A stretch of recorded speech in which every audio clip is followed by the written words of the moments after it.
Hi, Ed, and welcome and thank you very much for coming on Dialogue with David. Well, thank you very much. But nice to be here, David. Big fan of everything you do, so good to sit down here and talk. Well, likewise with you, Ed. I've watched with keen interest how Viewber's moved on since 2016. What gave you the idea to set it up in the first place?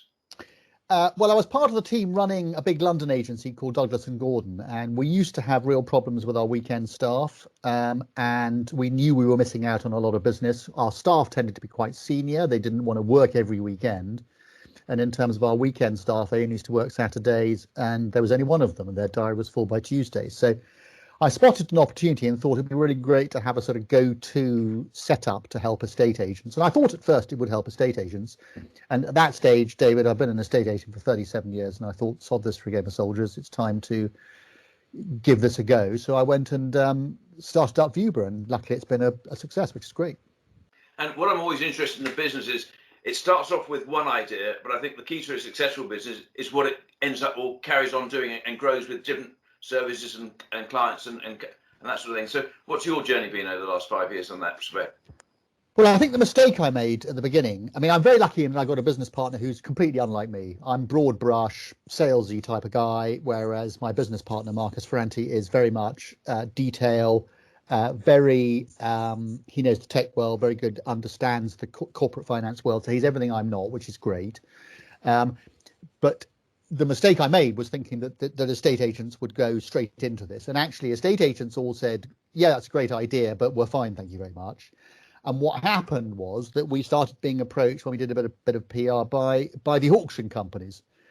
And we weren't expecting to go off into the other verticals. I mean, we're now in all sorts of verticals. You know, we do a lot with the estate agency industry, particularly the onlines and hybrids. Our biggest sector by far now is really auctions, along with the onlines and hybrids.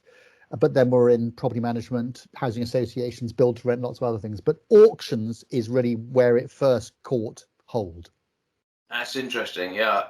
And being in the auction industry myself, I can understand that they just can't get around all the properties all at the same time within the 2 weeks before the auction. They got 130 lots. You just don't have the staff in the office to do it. Well, it became fairly obvious. You know, we talked to some of the and auctioneers. I mean, you've been in this business, God knows how long. Auctioneers, they're a tough bunch. They're a tough bunch, auctioneers, and the big ones, the sort of Barnard Marcuses, the Savills, these sort of people came to us, and they clearly had been running. I don't know how they'd done it before, but they were running businesses all over the UK from a sort of centralised hub. And they were getting viewings done on a very ad hoc basis. As far as I can see, there were 2 or 3 people they used to use who ran around the countryside. It was very complicated to get them all sorted out. And at first, I think they were a bit suspicious of what Viewber was. It looked too simple.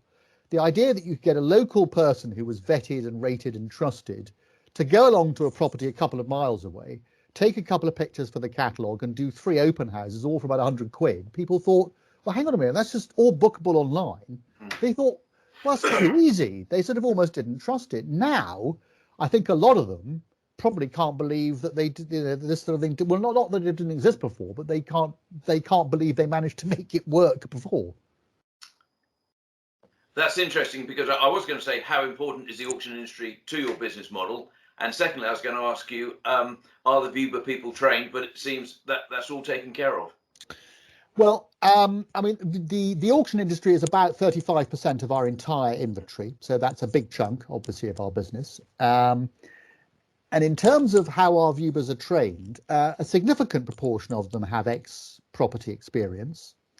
But once they've done 5 or so viewings, we consider them to be absolutely ready to go. What we provide is good door openers, good, solid, reliable door openers.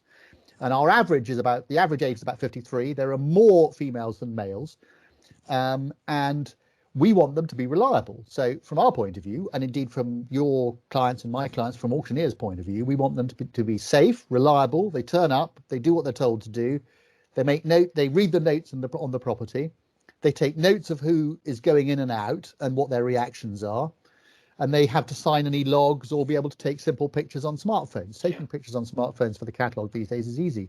And we do run an online academy. So these guys, our viewers can go along and train, our viewer members can go along and train themselves to the levels required. So we haven't honestly found that to be a problem, David.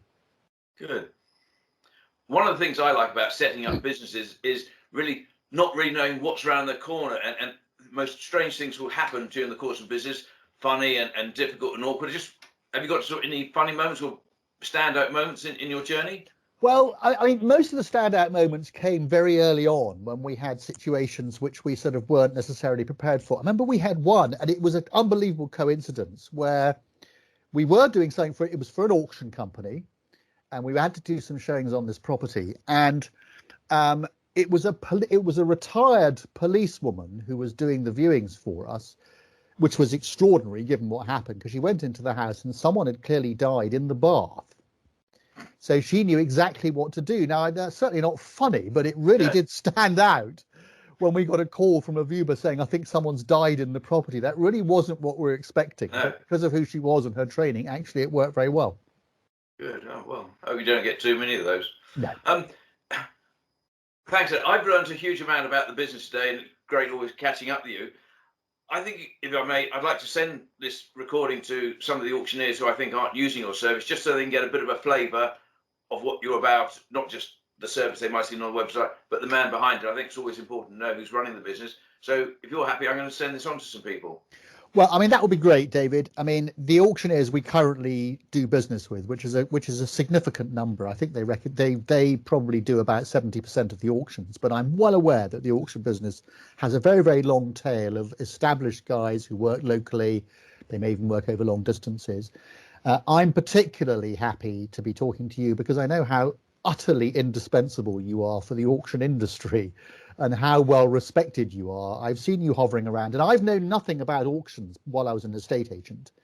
And I'm well aware that auctions are changing quite fast. I think people are no longer looking at auctions as being somewhere where you sell bottom end or cheap property or whatever. It's the idea, given that it now takes via private treaty about 20 weeks or something to exchange contracts, the idea that you can get everything together really efficiently and put it into an auction, I think we're going to see auctions advancing. So we're very happy to be a part of it, and thanks for asking me on. No, I think you're absolutely right on that. And with the advent of online auctions, it negates the need for the expensive and room which you have to have with it. In the old days, with the auctioneer and the catalogue, now it's straight in online and they're selling. And the statistics are for the year just gone are pretty similar to 2019. So it hasn't being online hasn't affected the industry in an adverse way anyway. No. Just before I go, Ed, I know you've got a love of Italian bikes and some Ducatis. I've got a Laverda. Are you out on it this weekend with the sunshine? Well, it's the right weather. I'm a bit bothered it's still cold. If I tell you that I'm old enough to have had my jab already, and here we are in the first week of March, my birthday is coming up on Sunday, and I shall be in excess of 60. So I'm going to try, but things aren't as easy as they used to be. But I hope maybe I'll bump into you. We both live somewhere in the south. Who knows? We might bump into each other on the A272. Well, we got something in common, Ed. We both like Italian motorbikes. We're both old farts, and we both had our jab. Good. Well, you've had your jab as well. Well, that's good news. And I hope you feel better for it. And if I was you, I'd go and put a hat on because that peacock still looks like it's peeing on your head. On that note, I think we'll end this conversation, Ed. Good stuff. Thank you very much. Thank you, David.